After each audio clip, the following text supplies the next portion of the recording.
মনে হয় জীবনের সবচেয়ে বড় বিলাসিতা হলো একটু শান্তি। কোনো তাড়াহুড়ো নেই, কোনো প্রতিযোগিতা নেই, শুধু নিজের সঙ্গে কিছুটা সময়।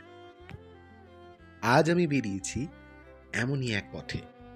সঙ্গে আছে আমার এক প্রিয় বাইক, সামনে লম্বা রাস্তা, আর চারপাশে প্রকৃতির অসাধারণ দৃশ্য।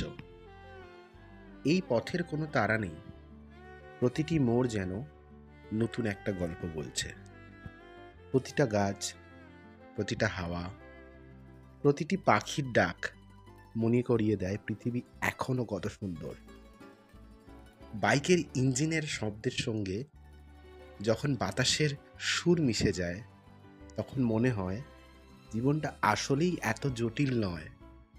আমরাই অযথা অনেকে চিন্তা জমিয়ে রাখি। এই রাস্তাগুলো কিছু চায় না, তারা শুধু আমাদের এগিয়ে যেতে শেখায়। পেছনে যা ফেলে এসেছি তা নিয়ে অনুশোচনা নয়, সামনে যা আছে তাকে হাসি মুখে গ্রহণ করার সাহস দেয়। প্রকৃতির সবচেয়ে বড় শিক্ষা হলো ধৈর্য। গাছ কখনো একদিনে বড় হয় না, নদী কখনো এক লাফে সাগরে পেরোয় না।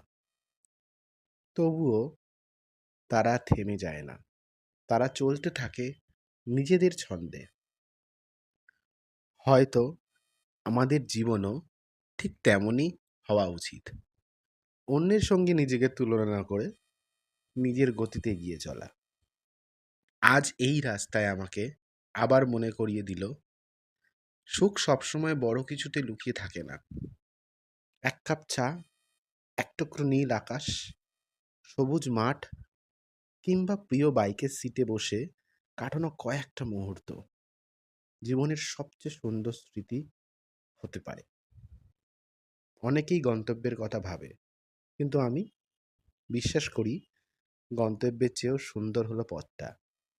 কারণ পথেই আমরা নতুন মানুষ দেখি, নতুন দৃশ্য দেখি, আর সবচেয়ে বড় কথা, নিজেকে নতুন করে আবিষ্কার করি। যখন শহরের শব্দ দূরে মিলিয়ে যায়, তখন নিজের মনের শব্দগুলো স্পষ্ট শোনা যায়। তখন বুঝতে পারি এতদিন ধরে কোথায় অপ্রয়োজনীয় চিন্তা বয়ে বেড়াচ্ছিলাম। প্রকৃতি কখনো কথা বলে না, তবুও অনেক কিছু শিখিয়ে দেয়। সে শেখায় নম্র হতে, কৃতজ্ঞ হতে, আর ছোট ছোট মুহূর্তকে ভালোবাসতে। আজকে এই যাত্রা শুধু একটি বাইকের রাইড নয়,